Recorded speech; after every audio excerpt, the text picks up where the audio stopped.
I just yelled out, has anyone got a torch? Dingo's got my baby. The wilderness is beautiful, but it can be deadly. Every year, adventurers chase the thrill of nature, unaware of the dangers waiting. Some never come back, and these tragedies stick with us, showing how quickly a fun trip can turn into a nightmare. In this video, we rank the 5 worst deaths in outdoor adventure history, chosen for their brutality, impact, and horror. From a shocking terrorist attack to a baby's mysterious disappearance and a friend's betrayal in the wild, these stories will chill you. Stick around to discover the heartbreaking truth behind each case, as number 1 will leave you speechless. Number 5. Trevor Hominsky. Trevor Hominsky was a 20-year-old from Antioch, California, with a deep love for the outdoors. He was set to join the Marines in 2015, chasing a childhood dream. Before shipping out, Trevor wanted one last adventure. He planned a camping trip with his best friend Sheldon Stewart at Bucks Lake in Plumas National Forest, a scenic spot 120 miles northeast of Sacramento. The area, spanning 21,000 acres, is known for its lush forests and serene lake, perfect for hiking and camping. Trevor, an experienced woodsman, had graduated with honors from a wilderness survival course and even made a documentary called Blue Crow about it. His parents, Frank and Allison, saw him hours before he left on August 21st, 2015, excited for the 2-day trip. The first night at Bucks Lake started well. Trevor and Sheldon, both students at Expression College in Emeryville, set up camp and enjoyed the starry sky. But things took a dark turn. They took around 20 hits of LSD and smoked marijuana, diving deep into a drug-fueled haze. By the early morning of August 22nd, their behavior grew erratic. A fight broke out, though the exact trigger remains unclear. Sheldon later claimed Trevor made unwanted advances, but evidence suggests otherwise. In a frenzy, Sheldon stabbed Trevor multiple times with a knife. Court records show Trevor suffered wounds to his back and chest, fatal blows that ended his life. Sheldon didn't stop there. To hide the crime, he dragged Trevor's body to a campfire pit and set it on fire, sparking a small brush fire in the drought-stricken forest. Around 6 a.m., firefighters responding to the blaze made a grim discovery. They found Trevor's burned remains in the pit, smoke still rising. Nearby, Sheldon was barely conscious, with 10 stab wounds to his neck. He claimed Trevor attacked him, but investigators noticed the wounds were in a neat row, likely self-inflicted to fake a defense story. A buried knife, along with Trevor's wallet and ID, was found near the campsite, sealing Sheldon's guilt. Sheldon, 23 at the time, was arrested and charged with murder and arson. He gave conflicting stories to police, first saying Trevor fled into the woods, then admitting he stabbed him to put him out of his misery. The trial in June 2017 was emotional. About 50 of Trevor's loved ones attended, wearing purple, his favorite color, to honor him. Prosecutors argued Sheldon was the aggressor, dismissing his self-defense claim. The jury agreed, convicting him of first-degree murder and arson after less than a day of deliberation. On August 31, 2017, Sheldon was sentenced to 26 years to life in prison, plus 7 years for arson. The First District Court of Appeals rejected his 2019 appeal. Trevor's family was shattered. His mother, Allison, spoke of a hole in my heart that never heals. His father, Frank, had feared outliving his son, a fear that became reality. They keep Trevor's memory alive with tribute walls in their home and by spreading his ashes worldwide, from Australia to Barbados. Trevor was a vibrant soul, passionate about rock climbing, piano, and airsoft competitions. His girlfriend called him her soulmate, a love cut short by betrayal. The case shocked Plumas County, a quiet region with only 20,000 residents. It highlighted the dangers of drugs in remote settings, where help is far away. Bucks Lake, with no cell service, left Trevor defenseless. His story is a stark reminder that even trusted friends can become threats under the wrong circumstances. Now let's move to a tragedy where a family's camping trip turned into a nightmare, sparking a decades-long fight for truth. Number 4. Azaria Chamberlain. On August 17, 1980, the Chamberlain family from Mount Isa, Queensland, set up camp at Uluru, then called Ayers Rock in Australia's Northern Territory. Michael and Lindy Chamberlain, along with their sons Aidan, 7, Reagan, 4, and 9-week-old daughter Azaria, were on a family holiday. Uluru, a 348-meter-high rock spanning 9.4 square kilometers, was a popular camping spot, but dingoes, Australia's wild dogs, roamed the area. That evening, around 8 p.m., Lindy put Azaria and Reagan to sleep in their tent, 30 meters from the campsite's barbecue area. The family joined other campers, enjoying a calm night under the stars. Then disaster struck. Lindy heard Azaria cry out. She rushed to the tent and saw a dingo exiting, its jaws empty but suspicious. Inside, Azaria was gone. Lindy's scream, "A dingo's got my baby!" echoed across the campground. A massive search began, involving 300 people, including Aboriginal trackers. They found dingo tracks around the tent and blood on the mattress, carry cot, and tent flaps. Trackers followed the prints 4 kilometers, spotting drag marks and depressions in the sand, likely from Azaria's knitted jumpsuit, with dark patches suspected to be blood. A week later, on August 24th, a tourist found Azaria's blood-stained jumpsuit near Uluru's base, but her body was never recovered. The first inquest, held in Alice Springs from December 1980 to February 1981, supported Lindy's story.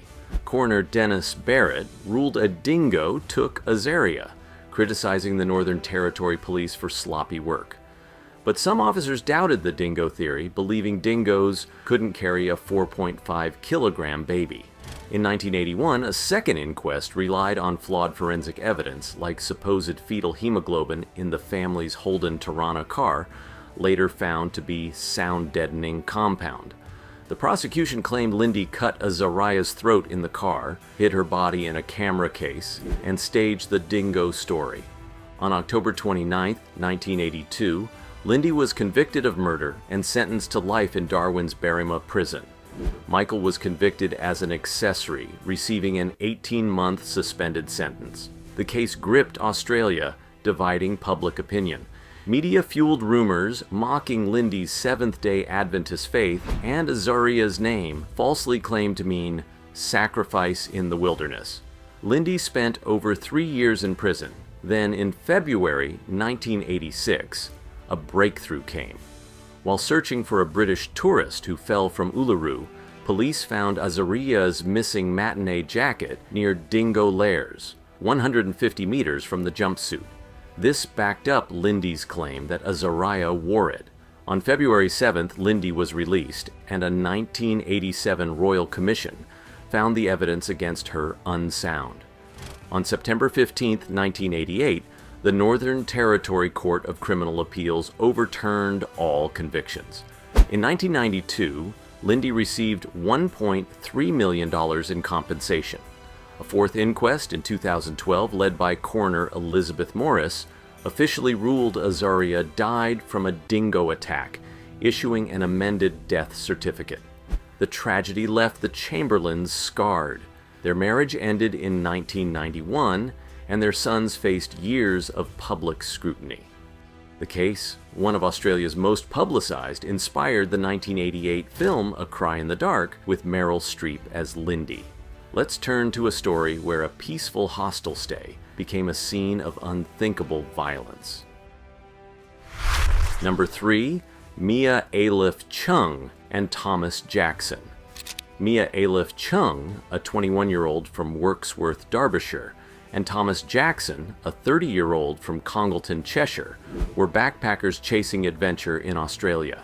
In August 2016, they stayed at Shelley's Backpackers Hostel in Home Hill, Queensland, a small sugarcane town of 3,000 people, 100 kilometers south of Townsville. Both were on working holiday visas, completing mandatory 88-day farm work to extend their stays. Mia, a former psychology student, worked as a waitress before picking fruit. Thomas, a seasoned traveler, had taught English globally and was known for helping others. On August 23rd, their paths crossed with tragedy. That night, around 11:15 p.m., Smail Ayad, a 29-year-old French national sharing their dorm, launched a deadly attack. Ayad, who had used cannabis daily since age 12, suffered from paranoid schizophrenia, believing farmers and hostel staff plotted to kill him. He dragged Mia from her bed, holding a knife to her throat on the balcony. Hostel manager Grant Schultz, 46, tried to intervene but was stabbed in the leg. Mia, wounded, fled to a bathroom, locking herself in. Thomas heard the chaos and rushed to help, finding Mia bleeding. As he comforted her, Ayad kicked open the door and stabbed Thomas over 20 times, including a fatal wound to the brain. Mia died at the scene from a heart wound. Thomas fought for 6 days but died on August 29th in Townsville Hospital. Ayad also killed the hostel's dog, Atari, and injured 12 police officers during his arrest, shouting Allahu Akbar and singing the French national anthem. Police ruled out terrorism, focusing on Ayad's mental state and possible obsession with Mia, whom he claimed he'd marry. He faced 16 charges, including 2 counts of murder, but on April 5, 2018, the Brisbane Mental Health Court dropped all charges. 4 psychiatrists confirmed Ayad's psychosis, noting his 7-week descent into delusions. He was detained at the Park Center for Mental Health and repatriated to France in 2021 for treatment. The tragedy shook Home Hill, known as Hell Hill for its rough backpacker culture. Mia's mother, Rosie Ayliffe, campaigned against the farm work visa rule, citing exploitation risks. Her 2021 book, Far From Home, helped end the policy in 2022. Thomas's family donated his organs, saving lives. He received the Queen's Gallantry Medal posthumously in 2018, presented to his mother by Prince William. Queensland Premier Anastasia Palaszczuk also nominated him for a Bravery Award. About 30 witnesses, including backpackers, saw the attack, some recording it on their phones. Mia's vibrant spirit and Thomas's selflessness left lasting marks. Rosie described Mia as sassy and kind, while Thomas's parents Les and Sandra called him a lifelong defender of the underdog. The case exposed mental health gaps and visa policy flaws, impacting Australia's 10,000 annual British backpackers. Next, we dive into a chilling tale where a peaceful hike turned into a predator's trap. If you're gripped by these stories, hit the like button and drop a comment with your thoughts. Your support keeps us going. Subscribe for more chilling tales. Number 2. Julianne Williams and Laura Winans. In May 1996, Julianne Williams, 24, from St. Cloud, Minnesota, and Laura Winans, 26, from Unity, Maine, headed to Shenandoah National Park in Virginia. The couple, passionate about nature, wanted a quiet getaway before Julie's new job in Vermont. Shenandoah, covering 200,000 acres with 500 miles of trails, draws over 1.5 million visitors yearly. On May 19th, they entered the park with their golden retriever Taj, hiking the White Oak Canyon Trail. Heavy rain altered their plans, so they got permits for the Appalachian Trail near Skyland Lodge, a popular spot 1.5 miles away. Their campsite by a stream seemed perfect. Days passed with no word. On May 31st, Julie's father, Thomas, reported that they were missing after she hadn't called about her job. Rangers found their car near Skyland Lodge and Taj wandering alone, distressed. On June 1st, searchers reached the campsite and faced horror. Julie and Laura's bodies lay bound with duct tape, gagged, and slashed. Autopsies showed Julie had 12 stab wounds, Laura 15, with slit throats. Their belongings were untouched, ruling out robbery. A camera recovered showed happy moments until May 24th, their last known day alive. The brutality stunned the 20 Rangers and FBI agents on the case. Investigators zeroed in on Daryl David Rice, a 29-year-old with a history of violence against women. He was seen in Shenandoah that May, and restraints matching the crime were found in his van. Rice made chilling comments about hating lesbians, aligning with the couple's relationship. In 2002, he was charged with their murders, facing the death penalty. But in 2003, DNA from the scene, including hair and saliva, didn't match Rice or the victims, collapsing the case. He was convicted of unrelated crimes, serving 11 years. The murders remained unsolved, haunting the park's 101-mile Appalachian Trail section. For 28 years, the families endured pain. Julie's brother Mark and Laura's sister Ingrid pushed for answers. In June 2024, a breakthrough came. Advanced DNA testing by the FBI's Richmond lab, using 2023 technology, identified Walter Leo Jackson, a serial rapist from Cleveland, Ohio. Jackson, who died in prison in 2018 at 49, had a 1996 conviction for kidnapping and rape with DNA in CODIS. He frequented Shenandoah, living 60 miles away in 1996. The match, confirmed at a 1 in 2.6 trillion probability, solved the case but offered no justice. The murders shook Shenandoah's reputation as a safe haven. In 1996, the park saw 1,000 search hours for Julie and Laura. The case spurred safety campaigns, with 10,000 hikers annually now advised to travel in groups. Julie, a geology graduate, and Laura, a wilderness guide, were mourned by 200 at a Burlington memorial. Their love for nature lives on in family scholarships. Get ready for our top story, where a dream trek became a global nightmare. Number 1. Louisa Vesterager Jespersen and Maren Ueland. Louisa Vesterager Jespersen, 24, from Ikast, Denmark, and Maren Ueland, 28, from Brine, Norway, were flatmates studying outdoor recreation at the University of Southeastern Norway.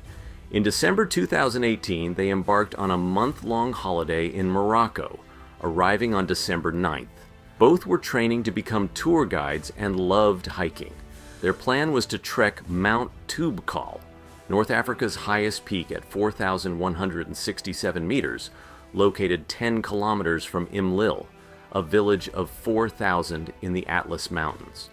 Morocco, hosting 13 million tourists annually, was considered safe, with its last major attack in 2011, a Marrakesh bombing killing 17. Louisa posted on Facebook for Toubkal tips, eager for the adventure. On December 15th, they set up camp near Toubkal's foothills, a popular spot drawing 20,000 hikers yearly. Unbeknownst to them, 4 men, Abdesamad Ejud, 25, Younes Waziad, 27, Rashid Afati, 33, and Abderrahim Kayali, 36, had pledged allegiance to the Islamic State in a video days earlier. Ejud, a street vendor previously jailed for trying to join ISIS in Syria, led the group. They stalked Louisa and Maren for 4 days, choosing them because they camped without guides. On December 17th, after nightfall, the men attacked their tent. Ejud and Waziad stabbed and beheaded the women, while Afati filmed, chanting jihadist slogans like "Enemies of Allah." Autopsies revealed 23 wounds on Louisa's body and 7 on Maren's, mostly to their necks. 2 French hikers found the bodies at 7 a.m., one inside the tent, the other outside, both decapitated. Moroccan police arrested 18 suspects within days, nabbing Ejud, Waziad, and Afati on a Marrakesh bus with the murder weapons. Kayali, who left before the attack but taught the others encrypted messaging, was caught hours later. The trial began May 2nd, 2019, in Saleh's anti-terrorism court near Rabat. 24 suspects faced charges, including murder and forming a terrorist cell. Ejud admitted to beheading one woman, Waziad the other, and Afati confirmed filming. On July 18th, the court sentenced the 3 to death, despite Morocco's execution moratorium since 1993. Kayali, initially given life, received a death sentence in October 2019, but died by suicide in Ueland prison on February 28, 2023, hanging himself with a cloth. The court ordered 2 million dirhams, about $209,000 in compensation to Maren's family, but Louisa's lawyers, arguing the men couldn't pay, sought state funds and were denied. The murders shocked Morocco, Denmark, and Norway. Louisa's funeral on January 12, 2019, in Ikast drew Denmark's Prime Minister Lars Løkke Rasmussen. Maren's on January 21st in Maren was attended by Norway's Health Minister Bent Høie and Morocco's Ambassador Lamia Radi. Helle Petersen, Louisa's mother, demanded the death penalty in a letter read in court, calling the killers beasts. The case hurt Morocco's tourism, which accounts for 10% of its $140 billion GDP. Over 1,600 Moroccans have joined ISIS in Syria, prompting the 2015 creation of the Bureau Central d'Investigation Judiciaire to counter returning jihadists. The video, verified by Moroccan and Norwegian authorities, spread online, prompting Denmark to charge 14 people in 2019 for sharing it, 6 aged 13 to 18. Louisa and Maren were vibrant adventurers. Louisa traveled to Peru and Argentina, while Maren wrote about nature's healing power in her final university paper. Their deaths exposed the reach of terrorism, even in stable countries, and left their families, including Maren's friend, killed in the 2011 bombing, in perpetual grief. We've reached the end. If you found this video gripping, like and subscribe for more content. Comment your thoughts below and share to keep these stories alive.